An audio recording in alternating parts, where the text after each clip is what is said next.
question for you. Are most of your choices, maybe the quick choices, made more from emotions, quick emotional decisions, or would you say more rational? On a scale of 1 to 10, with 10 being more rational, where do you think you fall on that scale on most of your choices? We're going to talk about that today, get some practical tips for making choices even if they come at us quickly so that it can actually affect our life and those around us for the better. So I am Nurse Ann. I'm a certified emergency and mental health registered nurse on the front lines for many years and still going. And I see you, me, us. Sometimes our minds and our choices can get stuck in those cycles, self-defeat, negativity, just a lot of things that we can learn these practical tips to help us make more rational choices that are well thought out when we step back. So today we'll do these practical tips to help you live the better lives.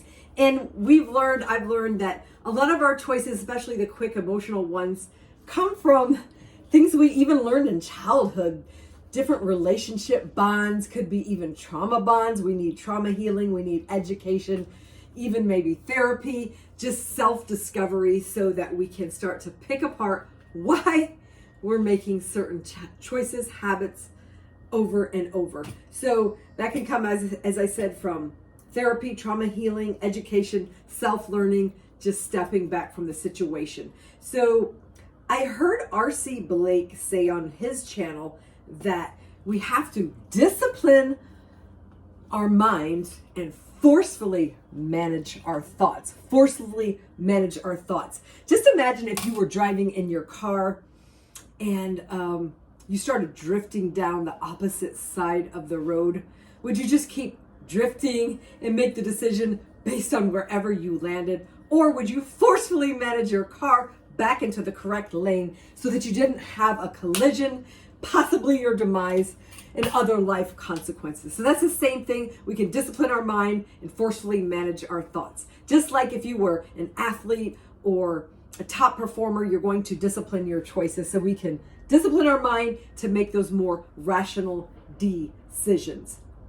I've also learned some tips from Robert Greene where he taught us that even if you're a leader in your field, it could be a top CEO, feel like you've come a long way in your life and you have a lot of positive things going for you, even people in those situations, and can be us, when we're faced with a quick emotional decision or something that's related to that quick dopamine hit that we keep going back to, even if we have advanced and are doing well in our lives and are leading and influencing others, we can look in history and media and see how even top politicians, CEOs, whoever, can be brought down with that quick emotional decision. And it can just ruin everything that we've worked and planned so hard for. So Robert Greene teaches a lot in his teachings. He's a good one to check out, along with R.C. Blake's that I mentioned, easier for disciplining our minds. And Robert Greene talks a lot about just learning our psychology and learning to step back, because that emotional, that dopamine can come at you really fast. And it can be hard to remember those rational things that you've thought of. So he teaches us to step back, to pause, to wait. Really, you have to kind of step out of the situation, look at yourself, maybe from below objectively, and catch yourself before you just blaze on into that quick emotional decision that can have those consequences. And there's a verse that I like that reminds us that our minds can deceive us. Something it says, I think, our minds are deceptive above all. So just remember that when you think that you're going to just quickly make that decision based on what your mind is telling you, that you can be deceived. We're told that in the Word. And as I said, I am Nurse Ann, and I hope that you follow this channel because it's going to help you and others have inspirational wellness and break out of those boxes. So make sure you follow, like, share, leave your questions and comments today, and I will answer those.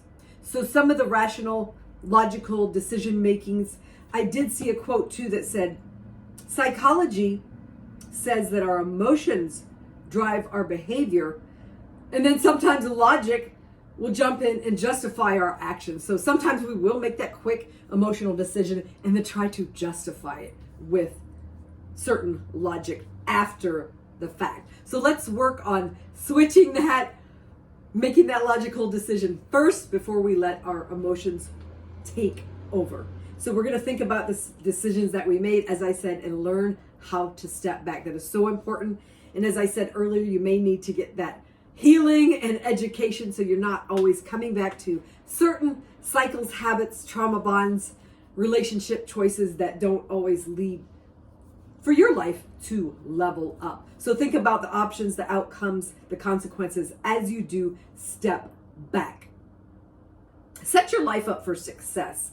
Not just success for you, but when you set your life up for success, you will be an example to your family, to others, to those that you are around, and even influence yourself. And I've found in my own life, when you are trying to set yourself up for success, if you are mentoring or in some type of leadership position, it could be even a smaller area, it can help you stay on track. I found that because you know that you're accountable to those that you're trying to mentor and lead, and that can hopefully click back in your mind that whatever quick emotional decision that you might think about making will shine forth and influence the others that you want to also lead on the best path, whether you're mentoring, whether it's your family, no matter what situation that you are in.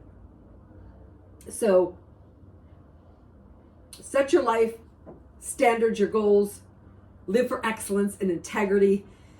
It's the best way. It's nothing like the feeling of living in integrity, even when those choices, those rational choices are hard to make. Because being able to look yourself in the mirror, in the eye, and be able to stand straight, knowing that you've made those decisions with integrity, using your rational choices, it's almost no greater feeling than that.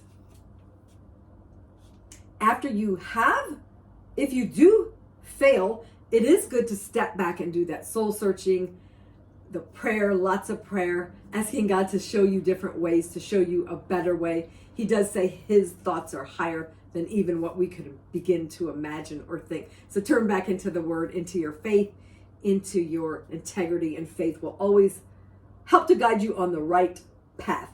And if you do make the mistakes and fail, step back, pick it apart, do that soul searching, and try to invest in that learning, investing in trying better ways based on what you've learned from the situation, and put that in your rational cognitive bank. And after you do make the right choices, find ways to reward yourself. Of course, rewarding yourself with healthy choices so they won't become habits and cycles. And then you can talk about it with your family, those that you're mentoring, those that you're trying to lead, and it could be a positive feedback loop and learning experience for everyone, which will also help solidify that in your own brain, cognitive mind, and rational decision making. Robert Greene also talked about one of the most important things that we need to remember before we make our decisions is that it's so important to maintain your credibility and your reputation, especially if you're trying to build something great in your life. And of course, we're all trying to do that. So you really want to train yourself to think about your reputation, your credibility before you just make that quick decision that can have habitual consequences that won't serve the best for you and others. Another helpful tip was writing it out, whether it's before the fact and or after the fact of the decision that you made. Write it down ahead of time. And then even as I said after, you can pick it apart and write down the pros and cons in different ways you've learned about yourself, your own life. Maybe see why you're still making those decisions. Is it from past patterns and certain trauma bonds affecting your decisions and relationships? So write it out. It's important to get wise counsel if you need that, but make sure it is wise counsel. Sometimes we just go to everyone around us, media, culture, and that can definitely lead us astray. Sometimes people just want to tell you what you want to hear or tell you what they think is best when they're not making the most rational decisions. So wise counsel is important. Look at that person's life and what they're achieving and think about where you're going to for counsel. There's even a verse that says, in a multitude of counselors, there is safety. Remember, there's safety and wisdom when you do get the wise counsel from the word, from trusted people that are living wise lives in that soul searching. And we can, don't forget, we definitely want to still use our emotion and our intuition in decisions. We're not shutting that off. We do want to listen to our gut reactions, our instincts, but filter them through wisdom.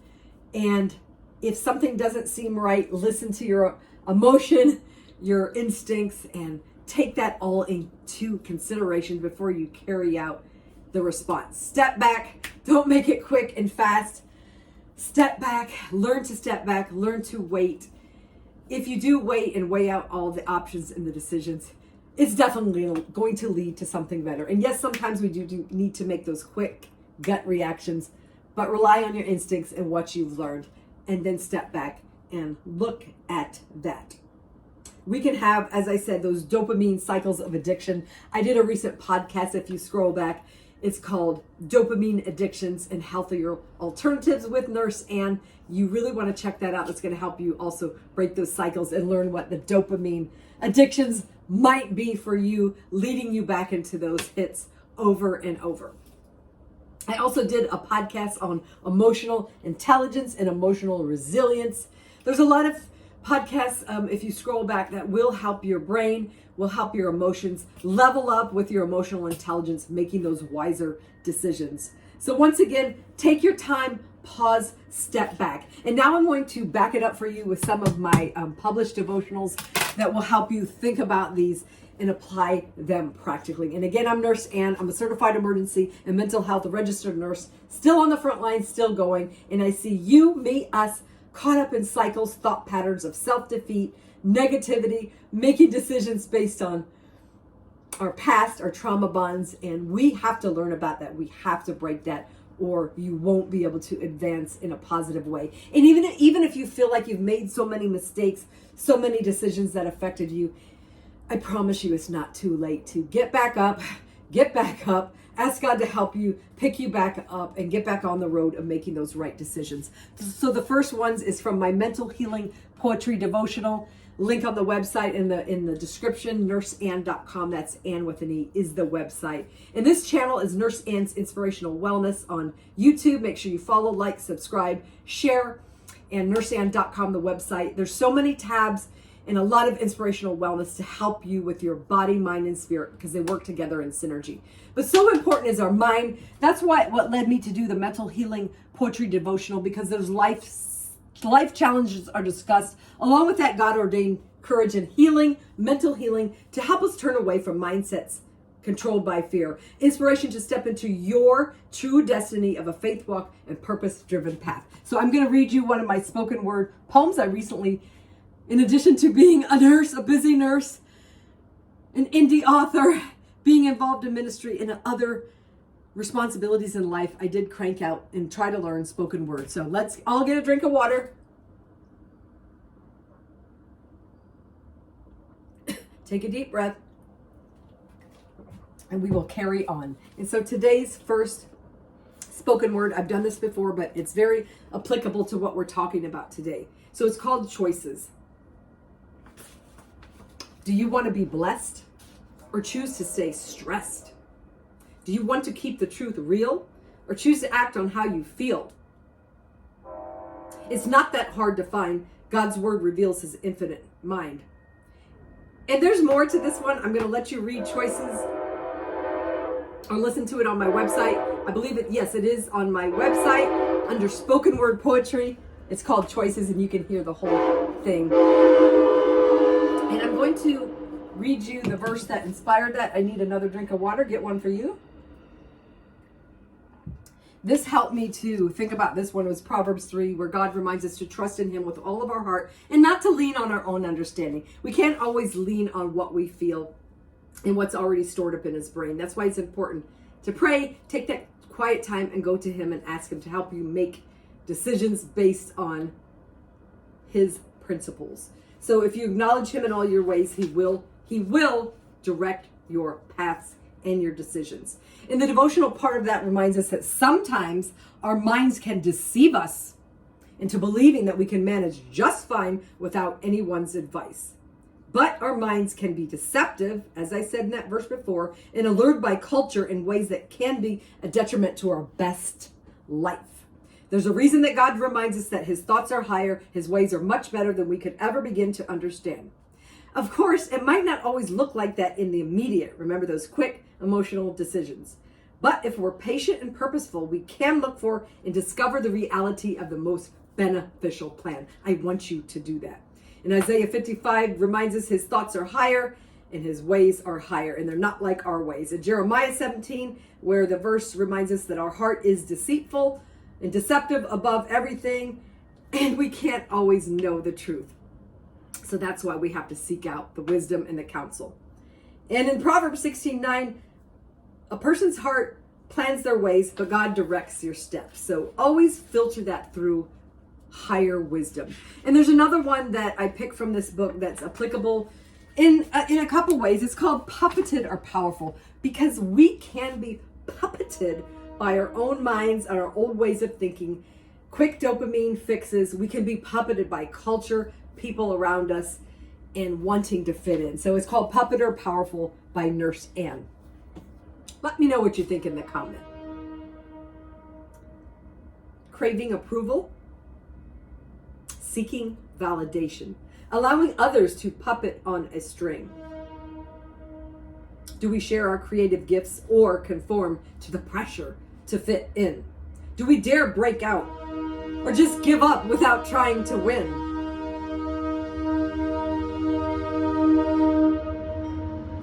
God's word provides a clue. If we listen and follow, we will know what to do. Stir up your gifts. Don't let anyone look down. Refuse to buckle under. Put back on your crown. So investigate your passions. Rekindle your vision. Don't worry about the crowd when you make your decision. Yes, God's ways are best, even when critics put you to the test. And that can come from criticism and ridicule. We have to stay on the right path. You can do this. God didn't give you a spirit of fear. You have a purpose. There's a reason you're here. There is. And that reminds me, I've learned by Robert Greene and some other podcasts that if we discover and dig into our life purpose, a higher purpose, that can really help us stay on track with making the right decisions, because we can, once we really discover that purpose, and it usually involves helping others in some way or giving back. When we dig into and decide to live that purpose, it's going to help us make more rational decisions and stay on track instead of the quick emotional decisions, because we want to see that purpose fulfilled for you, for the world, for others. So tap into the power, the love, and also your sound mind. And through it all, a great blessing you'll find. And 2 Timothy reminds us that God didn't give us a spirit of fear, but of power, love, and a sound mind, discipline, rational thoughts. And the devotional of this one reminds us to fit in with a particular crowd, or to not feel like we need to be worried about losing a certain status or position. We could be tempted to slide into a place where we think others are pulling our strings, being puppeted. Maybe we don't want to make waves, or we fear starting a disagreement. Perhaps we don't want to stand out and look different. That can be a big one.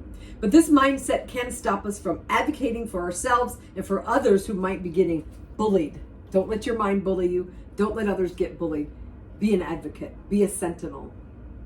But unfortunately, these limiting thoughts can also hamper us from standing up for our own convictions and our own purpose-driven path. Yes, we need to cooperate with others in the sense of unity, but we all have unique talents and contributions that don't have to be silenced to walk in prosperity and blessings. And that's from my mental healing poetry devotional link on the website. And then there's one from my word puzzles devotional. It's not spoken word, but it's interesting words linked to everyday life and our inner thought struggles, making those decisions, along with some relevant biblical prescriptions to get your dose of wisdom and inspiration. I do want you to overcome and thrive and make the right decisions. And there's hope and new light for your life journey, even if you feel like you've gone the wrong way most of the time. And it's medicine for your soul. We all need soul medicine. And what I chose today was, this is an A to Z devotional, and I chose from the letter W is wait. So what does wait mean? Most of us know it means to pause, check, stand by, hold back. As I said earlier, We want to pause and wait and hold back and look at the big picture before we make those decisions. Make them be logical and rational decisions, along with a dose of your emotional intuition from what you learned in the past. But what are you in a hurry to attain, achieve, or get? Could a better decision possibly be reached by taking time to uncover more details? Pray about it, search the word, ask for wisdom. Get those wise counselors and wise teaching. I believe we're given clues and warning signs along the path of our decisions, especially the major ones. At times our feet can be pressing the pedal dangerously rapidly. So ease up, slow down, wait. In this I want it now society, that might not be a popular theme. We might be accustomed to instant gratification and transfer that mode to our decision making. And a lot of times it can be to our detriment. Psalm 37:4 encourages us to apply the principle of waiting on what is best. When we wait on and delight in what God can provide, we'll eventually realize that He is more than capable of giving us the desires of our heart. Sometimes we feel like waiting can seem like weakness, but if we wait on God, remember that our vision can be limited and He does see the whole picture. So pause, check, wait, stand by. And now for my Inspiration Battles devotional. This is biblical medicine for real life and helping you to do that soul searching, that stepping back, along with a dose of encouragement, because we want to be encouraged. We don't want to feel like this is just so heavy and so hard. So today I chose, and this is an A to Z devotional also, and I chose from the letter R, and the word today is ruin. Ruin. We all have to think about this. I'm talking to myself also, not just you and others, but share this with someone who can be encouraged and help to make better decisions with this. And leave your questions and comments. So ruin. What choices have led to wastelands of wilderness in your life? Did an impulsive investment leave you with an unfavorable balance sheet? And that just doesn't have to be financial. It can be also on your balance sheet of life and the investments that we make. Has a relationship betrayal left you feeling buried under pain or guilt? And remember, our relationship choices, a lot of times until we get a lot of healing and knowledge and education and therapy, are going to be made based on our childhood relationships and things we're still searching and seeking for that we don't even realize it on the surface, a lot of trauma bonds. So you really want to dig into that before you just continue on this relationship chase, because you don't want to keep ending up with the same mistakes and the same decisions. So has that relationship betrayal left you feeling buried under pain or guilt? Has a habit or addiction led you down an ominous road? And I also forgot to tell you at the end of this podcast, we're getting close, very close. The prize, the bonus, the icing on the cake. I read you a quick action-packed chapter of my published fictional drama where you ride along with the frontline workers, rescuing those in crisis of mental, physical, and spiritual. We're almost there, so hang on, please. We're almost there. And one of the biggest regrets that will hopefully lead us to new choices can be our ruined testimonies that leave others wondering if this abundant life in our faith life is something really to pursue. And also those we're mentoring, just then they might wonder, is all you're talking about actually worthy to go after? If our actions have caused others to doubt the goodness of God or even what we said, we are wise to pick up those tools of repentance, even using godly sorrow, and get to work rebuilding trust and broken promises. You can always get to work back on a broken life and broken choices. It's not too late to make that turnaround if you are standing on a self-imposed pile of destruction and rubble. It's not too late to learn, grow, pray, and follow a better way. You might need the help and counsel of co-laborers as you reconstruct your future with building blocks that will last. The efforts may be arduous and hard, but the rewards are eternal, and God can reward your intentions and assist you. He does want to help you to reach the completion of goals that will be a blessing to yourself, to others, and bring Him glory. So that's from Inspiration Battles devotional. We're about to jump into the prize and the ending. And there's also my Energized Health, Body, Mind, and Spirit, since our body, mind, and spirit work in synergy. And recently I released Ignite Life poetry devotional. I want you to live that ignited life as you make those better choices. So I want to let you go soon, so I'm going to quickly jump into the quick action-packed chapter. This is a 6-part drama series that I created in my free time as a busy nurse on the front lines of emergency and mental health. It highlights what people go through, the struggles in our mind, different mental health battles, emergency issues, also relationship drama of the frontline workers, and thought battles and everything else. We've already completed books 1 and 2, and you can go to thenurseand.com and on the podcast and Patreon tab. They're all there for free. You can scroll from the bottom if you want to hear the whole thing or pick and choose. So we've done book 1, which was Sheep Among Wolves, and you met the young lady battling for herself on the street while fending off ravenous predatory wolves and frightening hallucinations in her mind. And you also met the man that had a relapse and was then on the bridge contemplating the unthinkable, and see how the frontline workers rescue them. And also book 2 was Dr. John Doe, where we talked about Alzheimer's and dementia and more thought patterns of the workers. We're now in a tent under the bridge. I'll let you hear about the rest in the other podcasts, but this is the Mental Files, a tent under the bridge. You met the lady that's living in a tent under the bridge. She's homeless. She went to the store, got caught doing something she shouldn't. She had a choice of going to the jail or the ER. She went to the ER, and the last podcast was ER routine, which talked about her. And now we're in chapter 6, is after work hangout. Now you're going to hang out with some of the frontline workers. I believe it's the officer and his buddies, because he's actually contemplating a big decision with a caseworker that he really likes, even though she's a bit concerned because of all the red flags. So I'm going to read that now. Before I do, it's in one book to make it easier and almost free. It's the Mental Files First 6 Stories edition, so you can ride along with this action, adventure, advocacy, and awareness.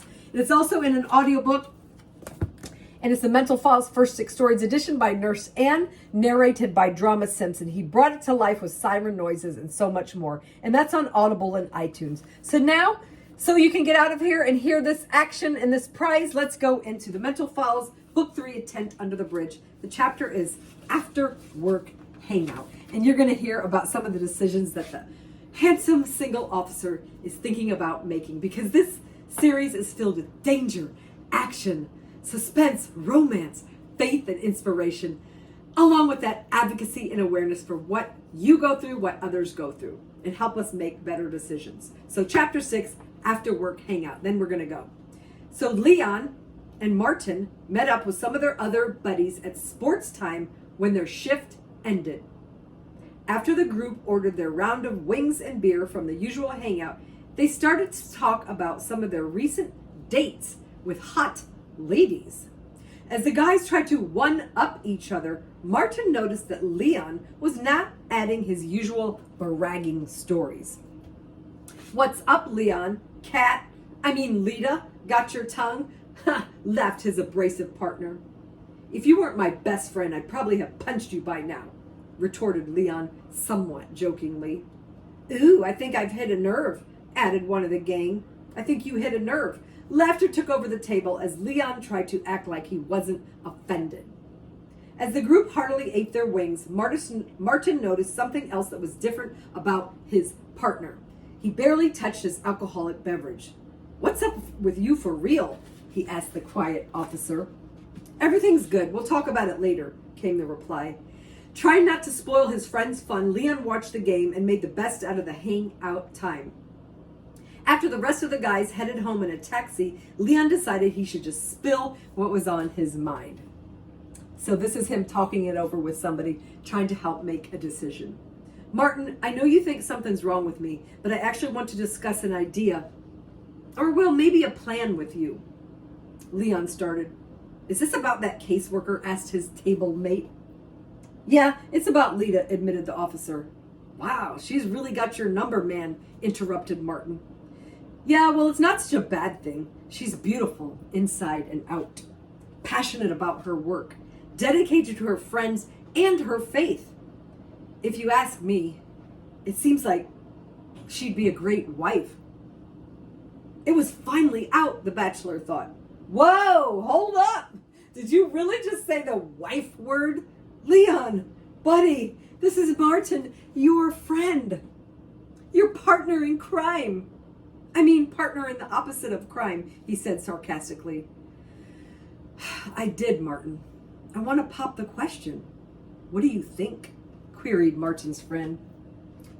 That's a lot to take in. How do I answer that? Martin asked. With honesty, stated Leon. Okay, remember, you asked for honesty, Leon. Leon, I've known you for a long time. The women in your life, you just let come and go. You're a player. Man, what makes you think you're just going to stop wanting to meet hot new women and stop hanging out with us most of the time? I don't think you're ready. I think you'll just break her heart eventually. Although Leon really did believe he was ready to spend his life with Lita, the words of his friend made his brain confused. What if I mess up and end up hurting her? He wondered. Shaken by this unexpected advice, Leon thanked his friend for listening and sullenly headed home. And that's the end of that chapter. We'll get into chapter 7 on the next podcast. I've kept you for a long time today. Make wise decisions, rational decisions. Use your gut instincts from what you've learned, but learn to step, pause, wait, hold back. And I will see you at the next nurseann.com podcast.